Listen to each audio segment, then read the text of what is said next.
Coming to you from the studios at the Illinois Rock and Roll Museum on Route 66, it's the Rock and Roll Chicago podcast. Rock and roll Chicago, rock and roll Chicago, my hometown. Well, I was born in the city, gonna rock the city, Chicago. Chicago rock and rollers are the best you're out around.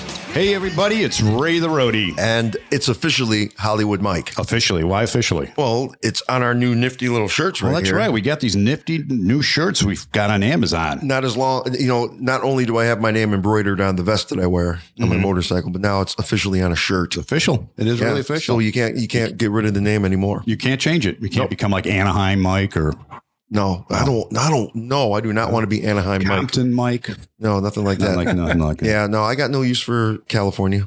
Yeah. Neither do I. Neither do I. But what I do have use for is, I forgot what I was going to say now. Uh-oh. Hey, Paul, edit this out, please. Thank you. But instead of us sitting here chatting about ourselves, which, we both love to do that. Yeah, we can do that very easily. Yeah. Let's talk to the guys from How Rude 90's Band. How rude. We've got Gary and Tyler. Hello. Thanks for having us. Yeah, So did you guys name yourselves after the little girl on Full House? we did. Absolutely not. I guess not. Yes. Yeah, we did. We kicked around a few names from. Wait, no, stuff seriously. like That's Yes. where it came from. absolutely. You're yeah. like Full House, little, what was her name? Michelle? Michelle. Yeah. We struggled probably for a good 6 months on what name, Oh, you know what? It's Stephanie. Stephanie is the How Rude. Michelle is. Oh, okay. You got it, Yeah. dude. Yeah. Yep. We struggled with a few names for quite a while. And Yeah. just were like, what would be the most iconic? If you hear it, you think Full House 90s. Okay. Yeah. They'll know right away instead of having to read the finer print on the banner that says, oh, okay, they do 90s. Right. So I just tried to think of something like that. And that was the one that finally won. I think we had a couple other ones, As If. As if so rad. I think Jake suggested the snapbacks. Yeah. Yeah, we went with How Rude with an exclamation point All right. to be a little bit different. I'm a little uncomfortable with the fact that I'm sitting here and I know all of the names of the people on that show. Mm-hmm. And I know like all the episodes and everything. And Whoa. I'm just going to stop that Hey, conversation right you know there. what? Great show. I do too. I watched that show every day when I yeah, was a man. kid.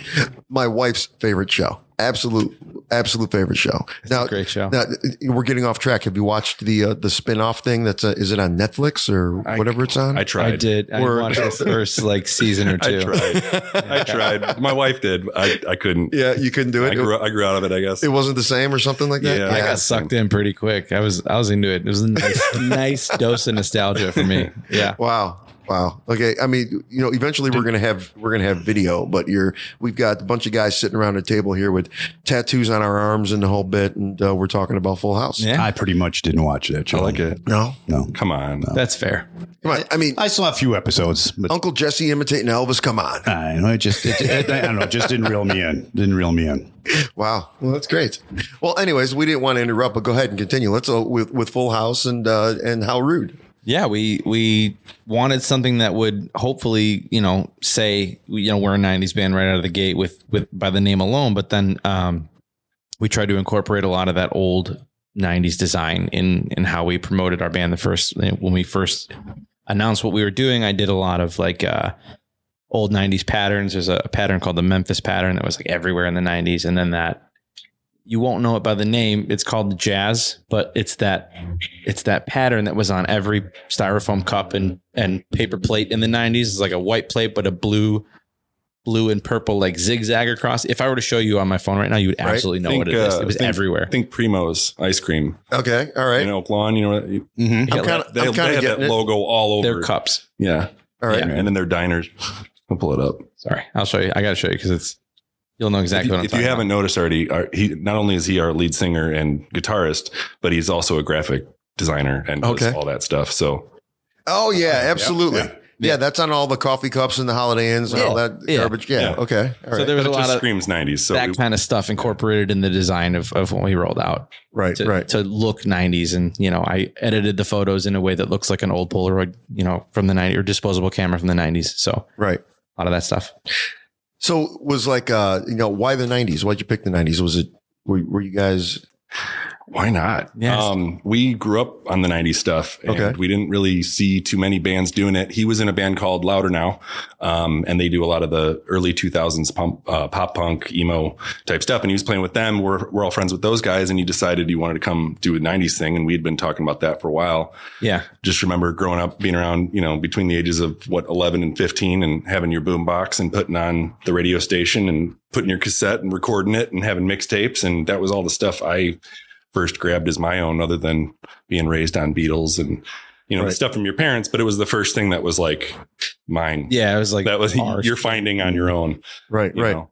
So what, people usually will split the 90s into a couple of different types of music. You've got, you've got that, that really depressing, droning, slow, sad kind of stuff from the 90s, right? And then you had the end of the hairband era in the 90s. Yep. And then you had like the power punk, the Red Hot Chili Peppers and stuff like that started coming around. So is it a mixture or is it one type of genre or what are you guys doing?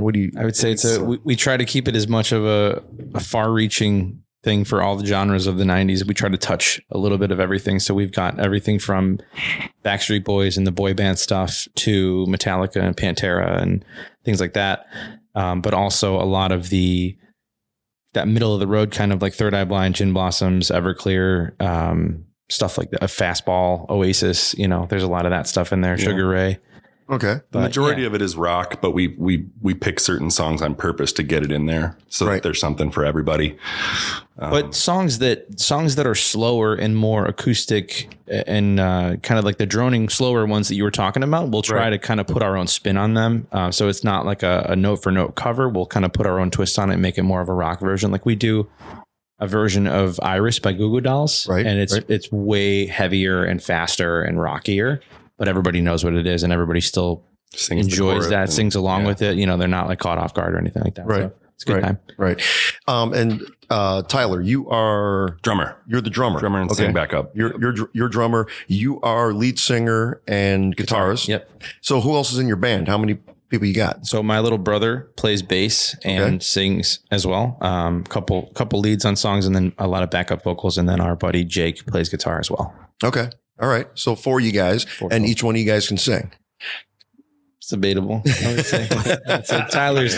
We try it. Tyler's my favorite singer in the band. Okay. So I'm just trying to, wrap my head around, the different genres and the different bands and, that you guys are covering, and you're going from Backstreet Boys to Goo Goo Dolls and some other kind of stuff. And I'm thinking, well, you got to have some extra voices in your band if you guys are doing some Backstreet Boys stuff. Yeah. Unless you're kind of rocking it out and just saying, screw the harmonies. No, we do as many harmonies as we can all over the place. I'm always asking him, I was like, hey, I can do a harmony there. He's like, it needs to be there then. Yeah. And I was like, but I don't want to overdo it. He's like, dude, just cover it. Cover it. You can never go wrong with adding a harmony as long as you're on key. This guy could harmonize with a plane crash. He's so dead on. It's crazy. I don't think I've ever heard that before. Oh, shucks. Everybody's screaming in harmony. Yeah, that's right. You seat 17, a little higher, a little higher. No, it works out great because there's certain songs we do that are perfect for Gary's voice. And there's certain songs we do. His brother is our bassist, Marky, and he has the perfect voice for some of the pop punky stuff and the punk songs that we do. So it really works out at practice. It's like, do you want to sing this? And I was like, nah, I think you have the better voice for that one. So so a lot of us, he sings a lot of this stuff, but then me and the other guy will take, 3 or 4 songs depending on what it is. Okay. So what Backstreet Boys song or songs do you do?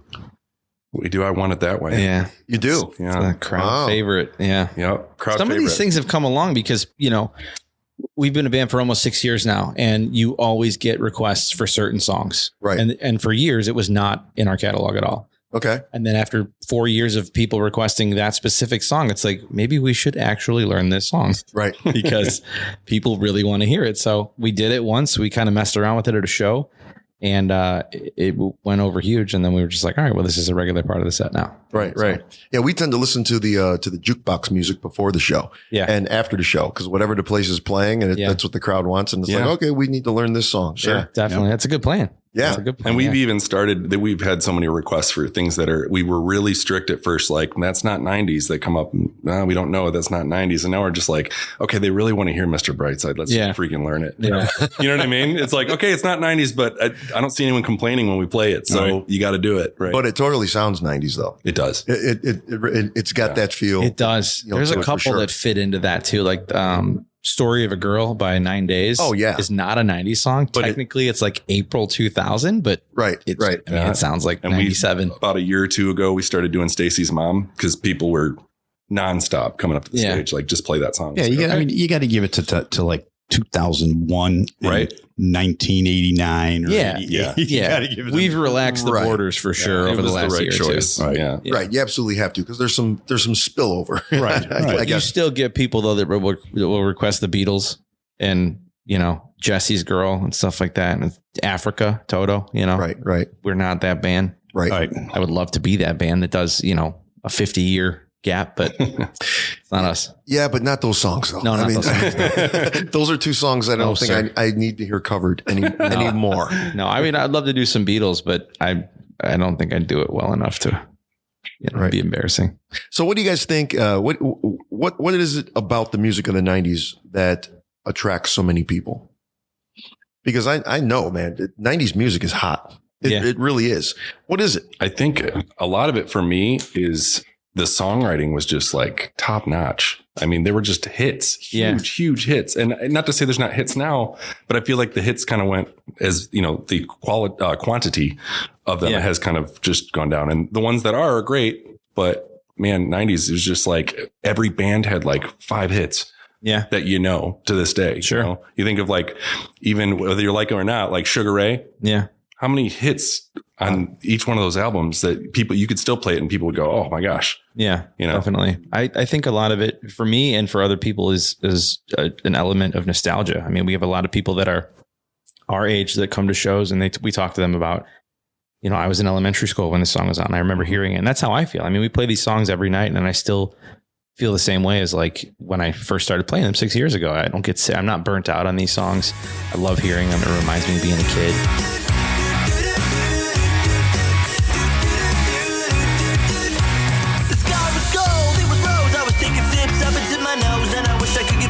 Someplace back there, smiling in the pictures you would take. But a lot of the people that are coming to our shows, there's a good amount of people that are between the ages of like 50 and 65. And when we talk to them, they're able to tell us, you know, I was in college when this came out, or I was here, I was doing this. I remember, you know, I had just gotten married and stuff like that. So there's a lot of cool nostalgia tied to the specific decade that we're doing. It seems that way anyway. Right.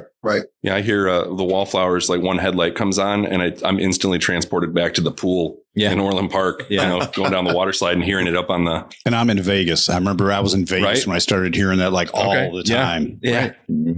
It's great. Yeah. You know, that was a song for me as well that transports me to a bunch of different places. And I can never understand why, because it's such a simple song. It is. Maybe that's it. Yeah. What year did that come out? That was Bringing Down the Horse was at 96. 96 or 97. okay. 96 or 97, I want to say. Yeah. So this is an eerie thing for me. But before this happened, that song had a lot of different meaning for me. But now when I hear that song, the thing that I'm reminded of, and I'm telling you, this is eerie. It was just a few months after 9/11. Mm. And I was in St. Louis, and there was a bomb scare at the airport in St. Louis. Oh, I actually flew to St. Louis because I had to drive to a couple of, a few other cities, and the drive would have been like 7 or 8 hours. So I just flew to St. Louis, spent my work week there. Then I drove back to the airport in St. Louis, and I was going to fly back home to Chicago.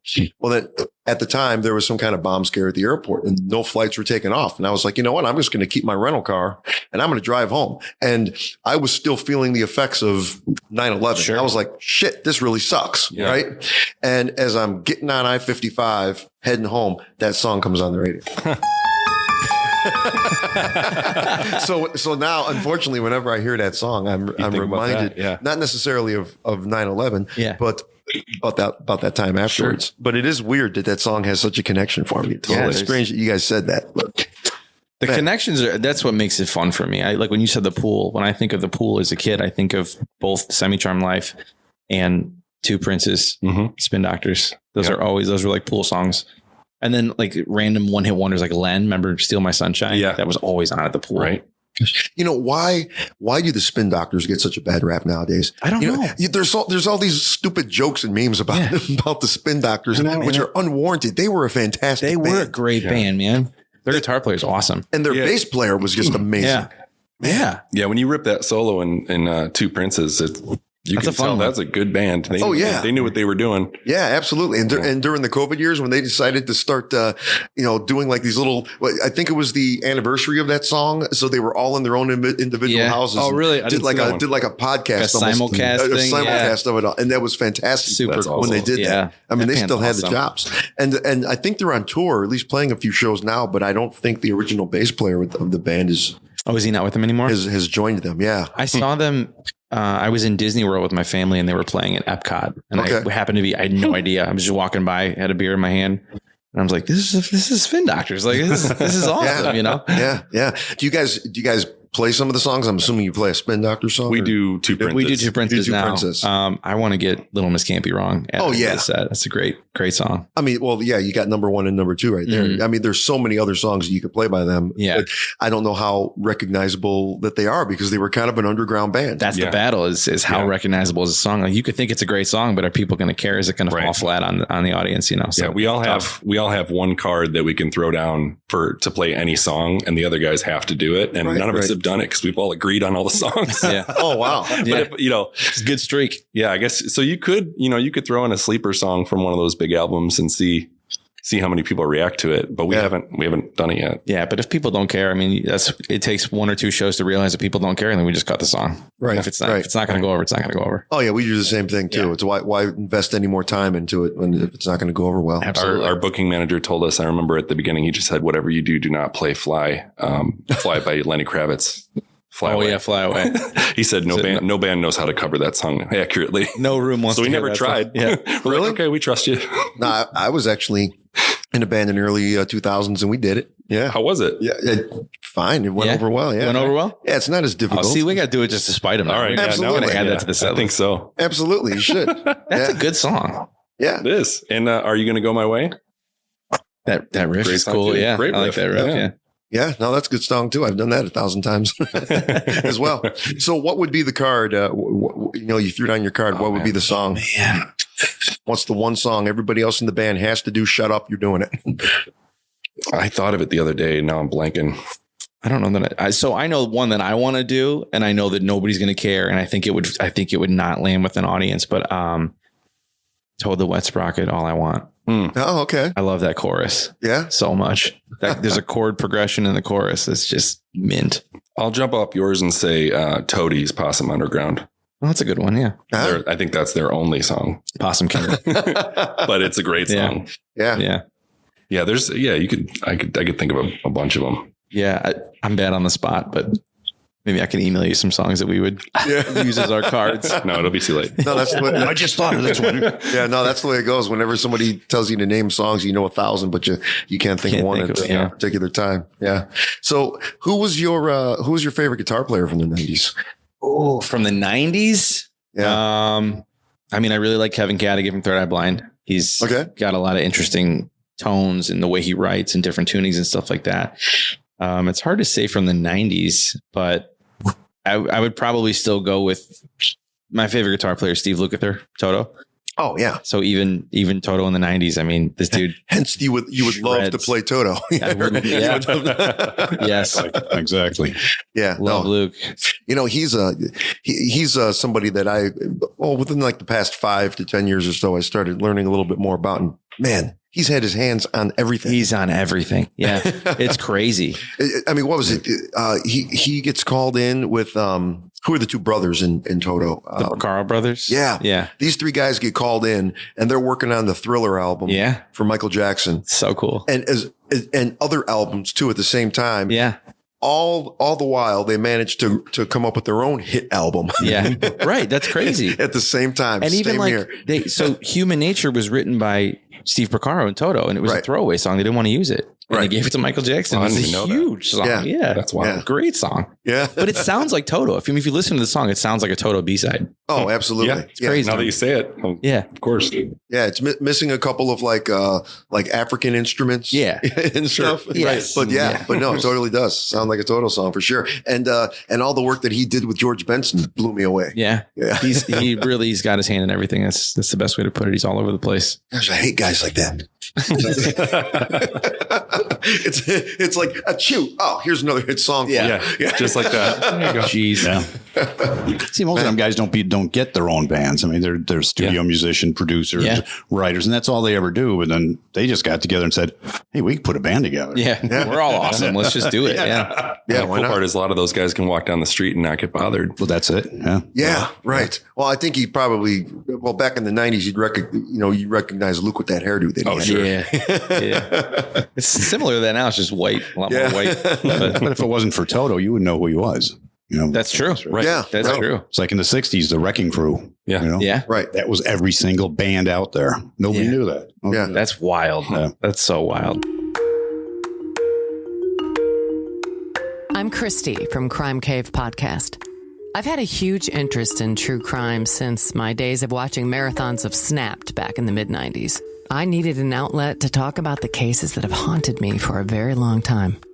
With each episode under 20 minutes, I shine a light on some of the most bizarre cases in the last 50 years.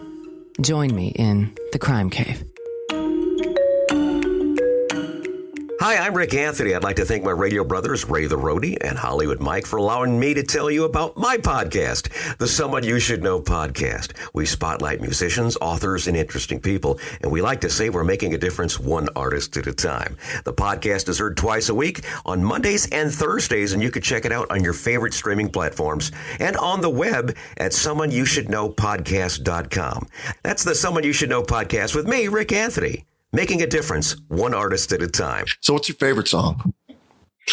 Ouch. To play or just, From the '90s. Yeah. What's the favorite song that you guys play? Oh, I mean, for me, I would say it's probably Semi-Charmed Life. yeah. Just Okay. because of the memories tied to it. First time I ever heard it, that's my favorite album of the 90s. I never get sick of it. We've made jokes that we could play that song. If we have a 3-hour set, we could do it just through the 3 hours, just play that song over and over again, you know? Wow. Never get sick of it. It gets a good response. People sing along with it. People get excited when it starts, when they realize what it is. Right. So that's off the cuff. That's probably my answer. And no one ever asks the drummer that. What's your favorite song? I would play. say, honestly, right now, for me, it would be Man in the Box by Alice in Chains. See, that makes total sense. That's a drummer song. He sings it too. And Oh, really? Yeah, I like singing it. It's fun. Yeah, it's a good one. You guys are kind of making me jealous because it sounds to me like you've got like a band full of lead singers. I mean, Essentially, we yeah, really do. It's nice. It's really convenient. And then Yeah. the harmonies kind of work itself out with whoever's needed here and there. We just hop in and do some harmonies. yeah, and that's the hardest thing. Yeah.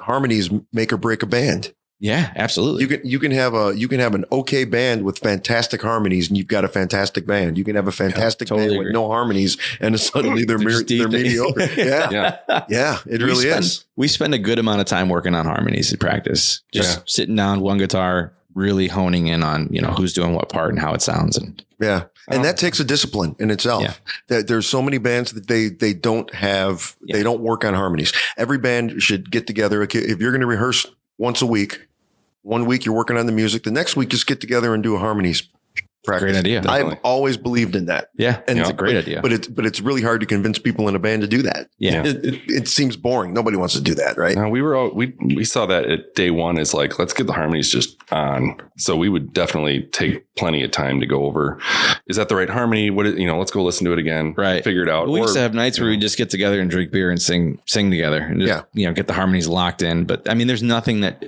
getting a 3-part harmony like dialed in and that it's good. There's nothing that feels better than that. Oh, absolutely. It feels fantastic. And like you said, it doesn't have to be a rehearsal. Yeah. Just hanging out, having a few beers. Yeah. Let's sing something. yeah, And that becomes a rehearsal. absolutely. That's exactly right. Is killing me, and I must confess, I still believe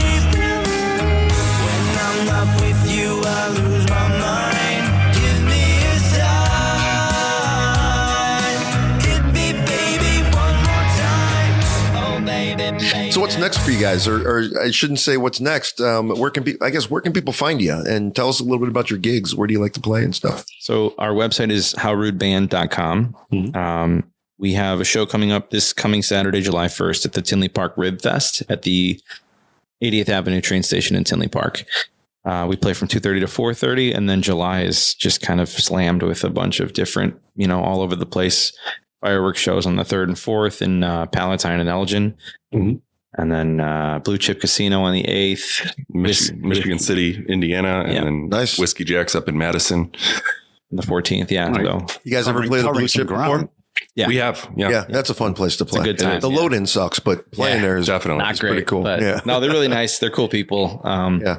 I mean, the first time we played there we were a little concerned because they were like, absolutely no alcohol on stage. You're treated as an employee. You can't drink while you're playing. I was like, this sounds like it's going to be awful. Yeah.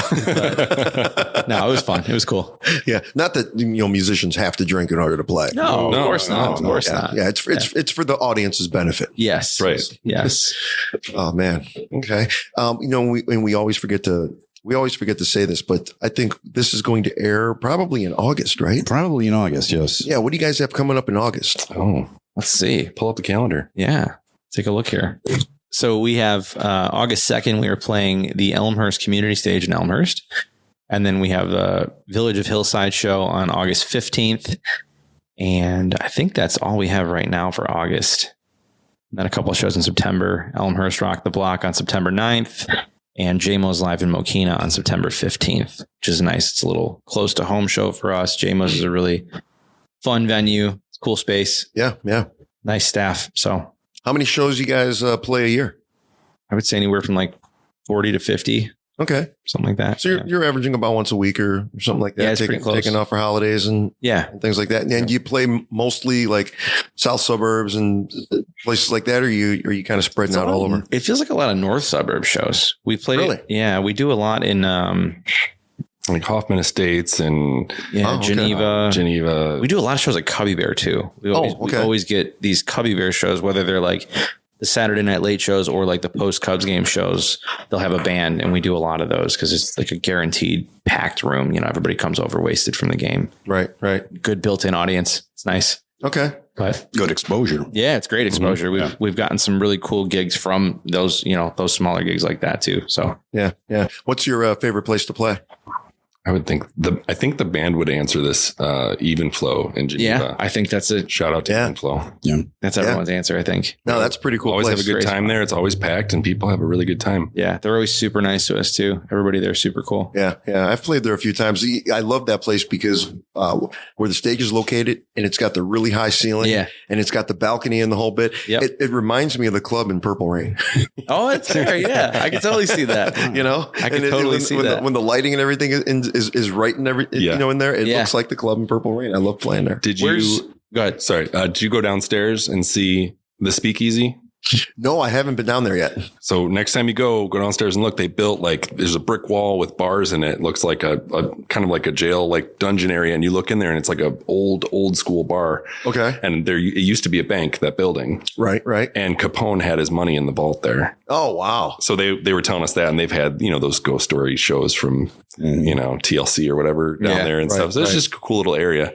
Yeah. No, I haven't been there since they opened that up. I don't even think I realized that they opened something up down there. Yeah. How long ago has that been? If you right in front of the stage, if you're walking off the stage to your left hand side, there's a little staircase that goes downstairs, and you can go down there. There's bathrooms. Okay. But there's also like a locked up speakeasy, and I think you could do like private events there. And Gotcha. that's what it's for. But you can kind of peek in there and see it. It's really nice. Yeah, it's that's mostly pretty like bathrooms down there right now. They don't have like events. There's nothing going on while we're playing upstairs. It's just people go down to go to the bathroom. The How do you know if it's haunted? Maybe, There could be something going There could on be down dinner there. parties happening down there. I don't know. Yeah. But no, it's a really cool space. What's your favorite venue to play? It's going to sound crazy, but my favorite place to play is a little spot over in Lockport that holds maybe 100 people. Okay. And it's called The Studio. Okay. And if you've never been there, you should go check it out. No, not I've been there. We'll have to do that. Yeah, absolutely. That's awesome. It's the same thing. It used to be a bank. Okay. I believe right over the door, it says First Bank of Lockport. Nice. It's right on State Street. Okay. And I mean, I've played in places that hold 1,000 people and a little bit, as I'm sure you guys have. But this place, it's kind of like if you're familiar with the Bluebird Cafe in Nashville. Yeah. It's the Bluebird Cafe of the Midwest. Nice. And she's got live music there every single week, singer-songwriter shows and the whole bit. And it's just this small little intimate place with a real stage. And she's got real lighting and the whole bit set up. All you got to do full backline. All you got to do is show up with your instruments and play there. That's awesome. And it's really cool. That's very cool. Ray, do you play out? No, I don't. Not anymore. Not anymore. I'm elderly. What are you, 35, 36? Close. Seasoned. Right. Seasoned. I'm seasoned. That's right. Yeah. So what I want to know. So Tyler, tell me, where did it all start? The whole drumming. You got a few musical family, or? Yes, we are not athletically inclined in the least. So yes, my dad was a singer. My grandfather was also a singer, would sing funerals and weddings and, Southern gospel stuff. My dad was in a band in the 60s called the Stingrays, and they did like go-go music. Oh, and wow. he was the singer. And then, around the time 11, 12, I started playing a little bit of guitar and bass. But around 13, I started playing drums, and just sister's ex-boyfriend left a drum set over the holidays because everyone else was playing, and he left his drum set set up. So I put a tape in the other room, and it was like just the normal straight beat. I think I could do that and run in the other room and do it. And got that and kind of just kept listening to music and figuring out how to do it. So what about bands? What kind of bands have you been in before this? Well, what always happens to a drummer is when you go find a band, they say they need a bass player. So the first two bands I was in, it was a metal band. When I was like 15, and I met this guy playing guitar, and he was playing Metallica riffs, and I was like, man, I want to play drums with you. And he's like, oh, we got a drummer, but you play bass? I'll figure it out, So played bass until the drummer quits, and then I get to be the drummer. Okay. And then that happened again in the next band I was in, pop rock act. And did that for a while, did little mini tours, making, $50 a show and trying to, do the original thing. And then, $50 a show as a band sometimes. Yeah. Tough. So, from there, and then, got married and started working full time and just doing music on the side, doing studio stuff if someone needed something. And finally, you're still friends with all the other guys that you played shows with in the same venues when you were a kid. And hey, let's go make some money and have some fun. Cool. So, Gary? Yeah, I started playing guitar freshman year of high school. I had a buddy who I met in school, and he was, I would love to look at it now as an adult and see how good he really was, but he seemed like he was like the best guitar player in the world to me because I didn't play at all, and he was very into Tool, stuff like that. And he was a great guitar player, and I wanted to do that so badly. So I remember mentioning it to my mom, and then the next day I came home from school and there was an acoustic guitar propped up against my bed. So I started, learning and trying to figure it out, reading tabs that were usually wrong on the internet because that's how it goes. But yeah, I was heavily influenced by, the Beatles and Metallica and all kinds of different stuff, the stuff that I like to listen to. But once I started feeling like I was good enough, I started trying to start bands when I was about 16 years old, things like that. And then it just kind of led to, one band leads to the next, and you meet people along the way and stuff like that. And then I started an original band 2008. And we did the whole touring thing. And like you said, we played a lot of shows with his old band. And that just kind of fell apart. And then years later, I got into the cover music thing, going to see actually Infinity. I don't know if you guys know it, the band Infinity. Yeah. Oh, yeah. Lance, their guitar player, was playing a single cut gold top PRS. And I was like, I need to buy that guitar. And I went and bought a PRS. I started a cover band with my friends because I was like, I'd always wanted to do one, but I didn't really know anything about it. And then going with my wife to all these festivals where bands like Infinity play, I think I could do this if I get the right group of guys. I think I could be in a cover band. So we talked it out one night, figured out a set list and started working at it. And essentially here we are 6 years later. So, yeah. So you both it's a blast. You both said you guys had some original stuff in the past. What kind of music was that? Mine was like very cheesy pop punk, pop rock music. Yeah. I was in like a Metallica mega sounding band that had pretty much all originals. We did a couple covers. We were called Cradle. Ooh. And then, that was my first band I was in. That's because of the Cradle Will Rock. That's right. You heard about it. And then I was in another metal band playing bass for a while called Circus Dawn. Yep. And then after that, I was in a pop rock band called Maid of Vale. All right. Yeah. Good times. Were you athletically inclined? Not at all. I was on the bowling team in high school. Yeah. Okay. Yeah. That's the extent. a sport. That's a sport. The bullying team or the bowling team? I wasn't good at bowling, but I was on the team as an extracurricular activity. There you go. No, that's so funny because every time somebody talks about, high school and how everything got started, it was either I was an athlete and didn't start playing till I was later, or I wasn't an athlete and I've been playing since high school. No, The two always go hand in hand. I don't know what it is. Athlete or musician. I went into high school the first week with every intention of joining the wrestling team and the swim team. I wanted to be athletic. Right. I just happened to meet the punk rock kids the first day of high school. Right. And that changed everything. I started skateboarding and playing guitar by the end of the week. And that's the path. That's the trajectory I took from there out. Yeah.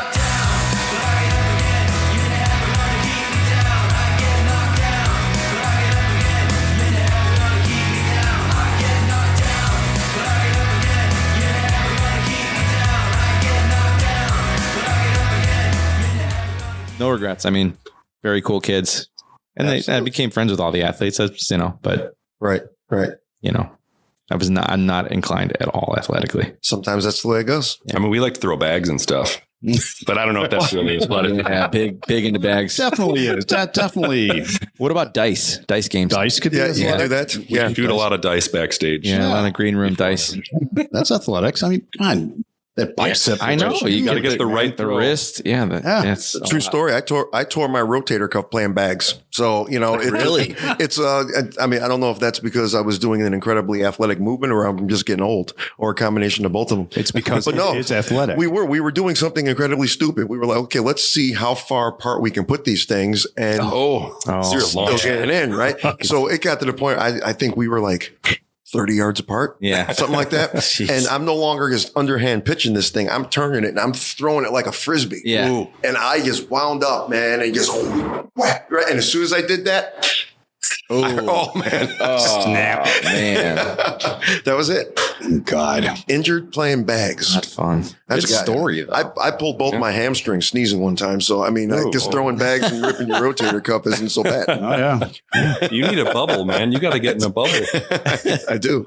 So is the band all original members still from day one? Or? Yeah. Yeah, we kept it the same four. We've been lucky, fortunate in that sense. Yeah. 6 years. 6 years? 6 years. 6 years. Just about. That's good. September will be 6 years. Yeah. That's good. And I mean, you're not supposed to ask us, but I'm gonna. So how old are you guys? I'm 38. Okay. 36. See, and that makes I'm 35. sense. You're 35? Yep. Twice. We established this. No, not twice. Get off my, we need to have a get off my lawn button. Nice. Yeah, we should. Yeah. That's the first thing I did. But the first day of my retirement, I got up early, stand on my driveway and say, get off my lawn. Yeah. Get off my lawn. Listen, old man, you don't want to fuck with me. You earned it. 35 is the threshold. I think if you're a musician and you're in a band and everybody in the band makes it to age 35, Sure.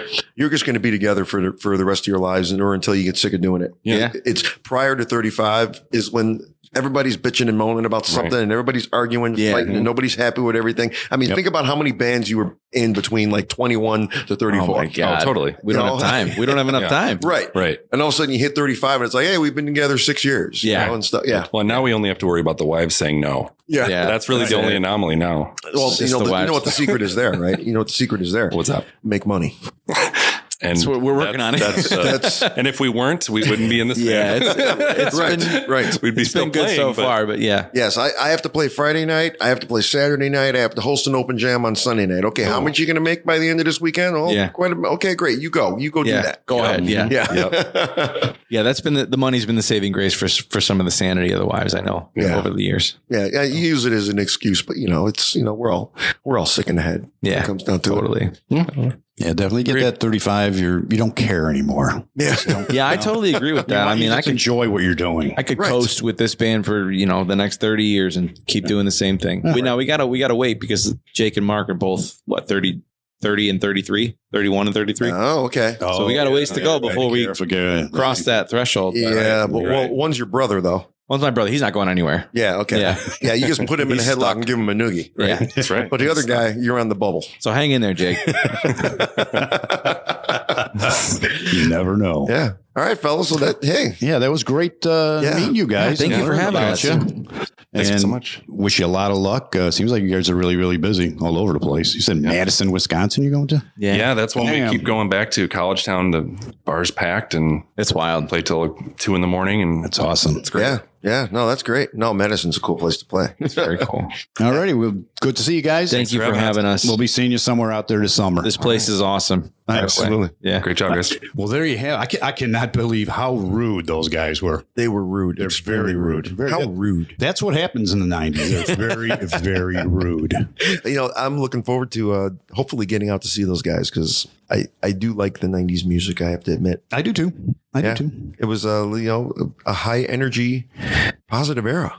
Well, and it's something positive for them. I mean, they get feelings from this music. They remember a time back when they were younger, their younger days. And, when you play something like that and brings back memories, that's got to be awesome. Yeah. Yeah. Well, the 90s for me, I graduated from high school in 1988. So when 1990 came around, I was a couple years out of high school, a little bit more of a man, but not quite fully grown, You think you are. And, and it just was having a good time for about the next, 5 years or so. Right. And some of these songs come out and you're just like, wow. Yeah. Bam. One that reminds, this is going to kind of show my age a little bit. Baker Street. Yeah. Jerry Rafferty. Yeah. I remember the summer that thing came out and it was just playing over. And I every time I think of that song, I think of that sax solo. I just love that song. Yeah, absolutely. No, the 90s were formative years for me. I mean, I met my wife in 1991 or 2. Yeah. We're around there. Hey, Yeah. it's a good decade for you. Yeah, absolutely. Got married in 95. I mean, that whole decade right there was great. So I'm just glad we had these guys in there. And none of our computers exploded on 2000 or nothing. No, nothing like that. No, we survived. Right. All righty then. Well, thanks again for listening to our wonderful podcast. I hope you think it's a wonderful podcast. Do you think it's a wonderful podcast? I think it's a wonderful podcast. I think so too. But thanks for listening, and we'll see you guys next Tuesday for another exciting episode. The Rock and Roll Chicago podcast is edited by Paul Martin. Theme song courtesy of M&R Rush. The Rock and Roll Chicago podcast does not own the rights to any of the music heard on the show. The music is used to promote the guests that are featured. Rock and roll Chicago. Rock and roll Chicago.